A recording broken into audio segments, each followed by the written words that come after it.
কেনা খেতে পছন্দ করে, আমরা মনে করি সবাই আমার মনে হয় ভালোবাসে। তো ডিমের কারি, ডিমের ঝোল, ডিমের কষা খেতে খেতে মুখ একঘেয়েমি হয়ে গেছে, তো আজকে ভাবলাম একটু পাল্টে খাওয়া যাক। তো শীতকালীন সবজির মধ্যে আমি আলু আর ফুলকপি দিয়ে কিন্তু আজকে ডিমের ঝোলটা করেছি। তো আলু আর ডিমটাকে সেদ্ধ করে নিয়ে ছাড়িয়ে নিয়ে যেমন করে ধুয়ে নুন হলুদ দিয়ে সবাই যেরকম ভাজে আমিও সেটাকে ভেজেছি, কারণ ভিডিওটা অনেকটা বড় হয়ে যাবে তার জন্য।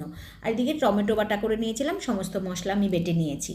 বাকি তেলের মধ্যে একটু জিরে ফোড়ন দিয়ে দিয়েছি, কিছু কুচনো পেঁয়াজ দিয়ে ভালো করে ফ্রাই করে একে একে মশলা দিয়ে দেবো।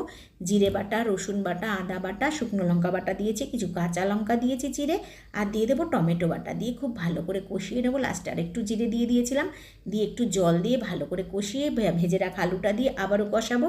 পরিমাণ মতন জল দেবো, ফুটে উঠলে কপি আর ডিমটা দিয়ে কিছুক্ষণ ফুটিয়ে গরম মশলা দেবো, একটু লাল মির্চ দেবো, দিয়ে নামিয়ে নেব। ফুলকপি দিয়ে আলু দিয়ে ডিমের ঝোল দারুণ লাগবে।